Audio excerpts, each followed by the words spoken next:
untuk kita semua.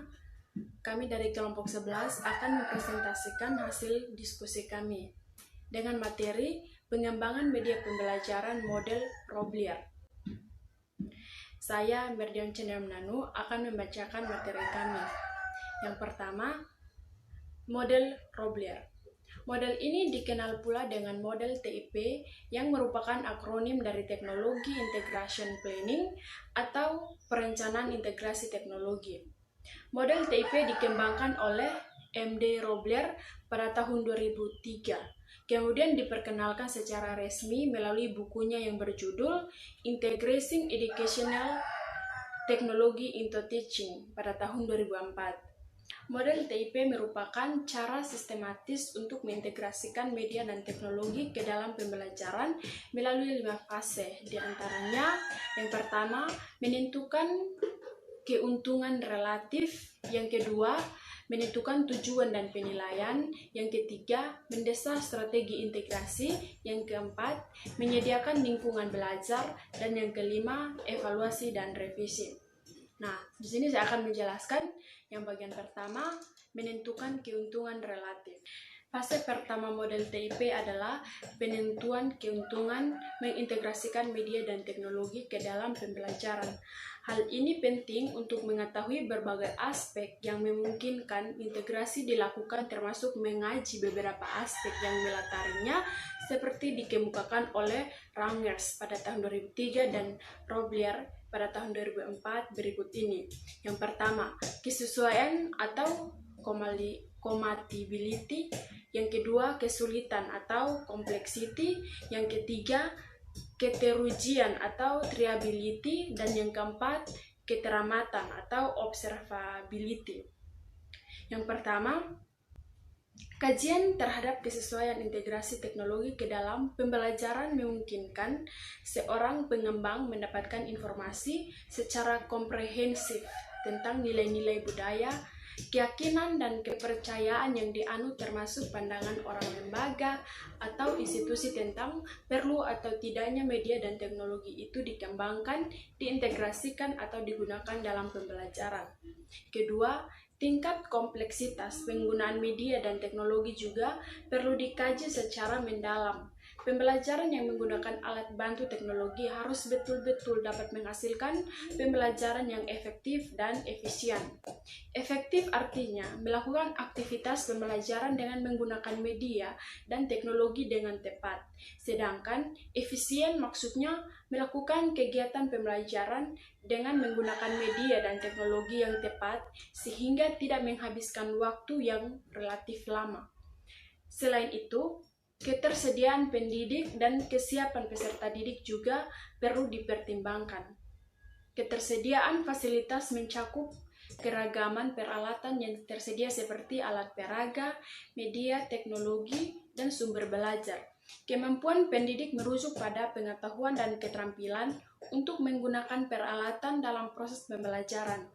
Adapun kesiapan peserta didik berhubungan dengan integrasi media dan teknologi mudah diperoleh sesuai dengan tingkat kemampuan dan dapat diakses kapan dan di mana saja peserta didik berada. Yang ketiga, keuntungan relatif dalam diperoleh melalui keterujian yang merujuk pada kemudahan untuk melakukan uji coba terlebih dahulu sebelum digunakan secara menyeluruh. Pengujian tentang keberterimaan suatu produk memberi kesempatan bagi pengguna untuk melihat kelebihan dan kekurangan dibanding dengan produk serupa lainnya. Keempat, keteramatan yang merupakan bentuk pengamatan langsung untuk melihat bagaimana orang lain menggunakan suatu inovasi baru, termasuk kesiapan berbagai komponen dalam pembelajaran. Selain keempat hal yang telah disebut sebelumnya, perlu juga mempertimbangkan kemungkinan adanya suatu, yang pertama, topik atau tujuan kurikulum yang sulit diajarkan tanpa menggunakan media atau teknologi. Yang kedua, jenis media dan teknologi yang menjadi solusi terhadap permasalahan kesulitan pelaksanaan pembelajaran. Yang ketiga, keuntungan menerapkan solusi berbasis teknologi.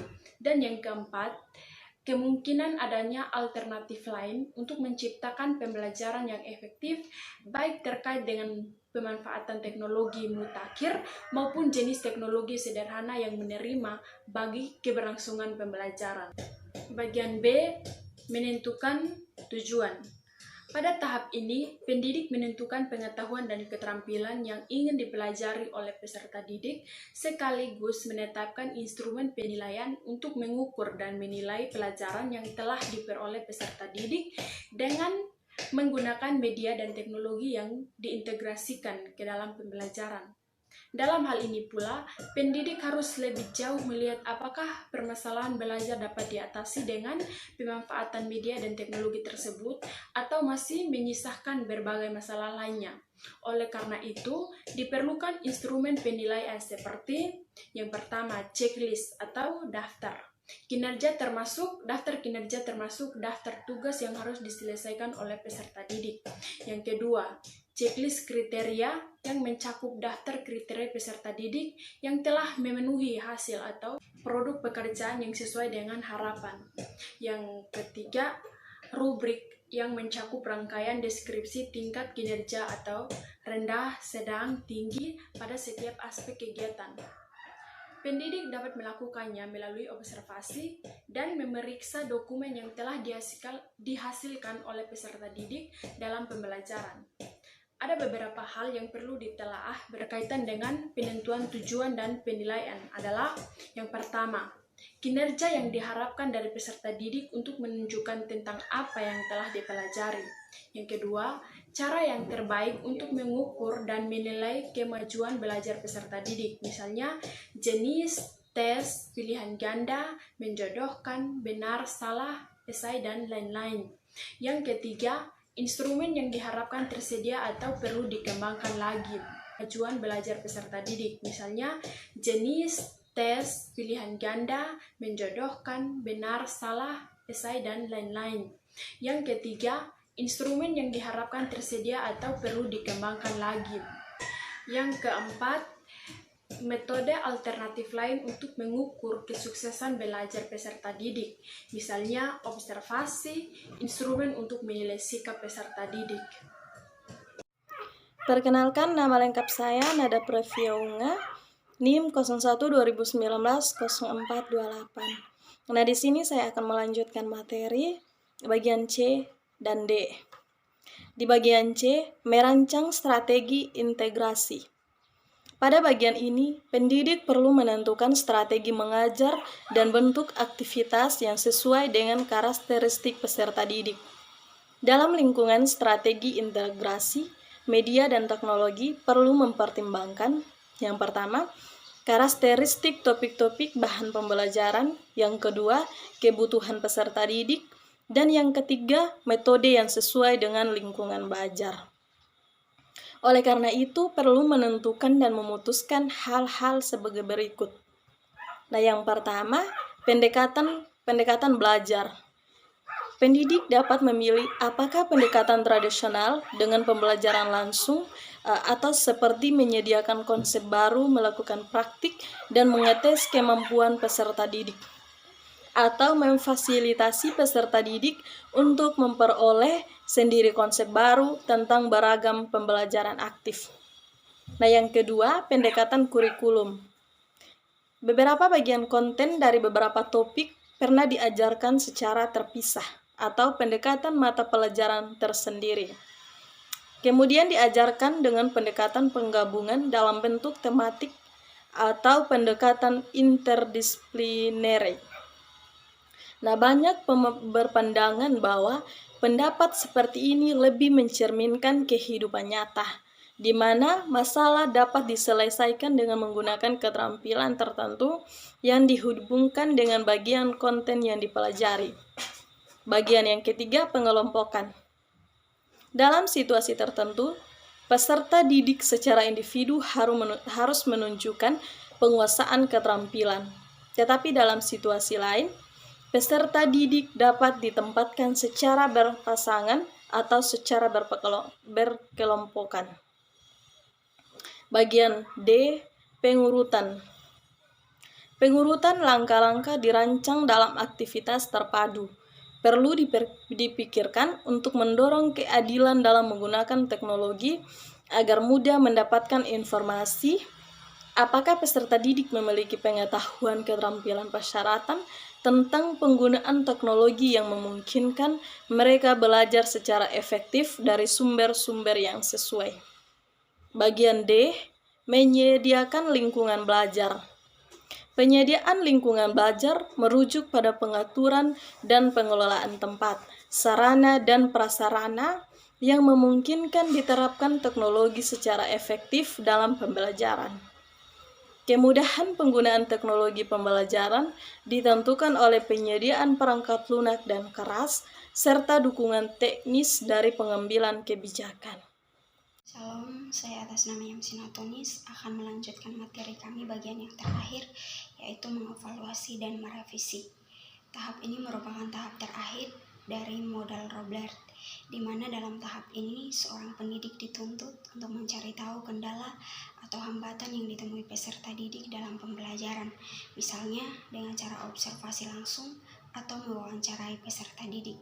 Nah, dengan hal ini, maka seorang guru akan dengan mudah mengetahui kendala dan hambatan yang ditemui peserta didik dalam pembelajaran. Misalnya mungkin kurangnya kelayakan teknologi yang tidak memadai dalam pembelajaran karena biayanya tidak mencukupi untuk membeli teknologi yang layak digunakan dalam pembelajaran.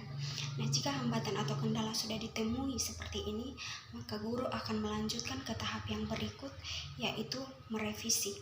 Dalam hal ini, guru akan mencari jalan keluar agar mengatasi semua hambatan dan kendala ini agar peningkatan kualitas peserta didik dalam pembelajaran itu tetap terjamin. Oleh karena itu, dari materi kami ini, kami mengambil kesimpulan bahwa model Robler ini adalah model yang baik atau cara yang sistematis bagi seorang pendidik agar seorang guru itu bisa dapat mengintegritas media teknologi yang digunakan peserta didik dalam pembelajaran.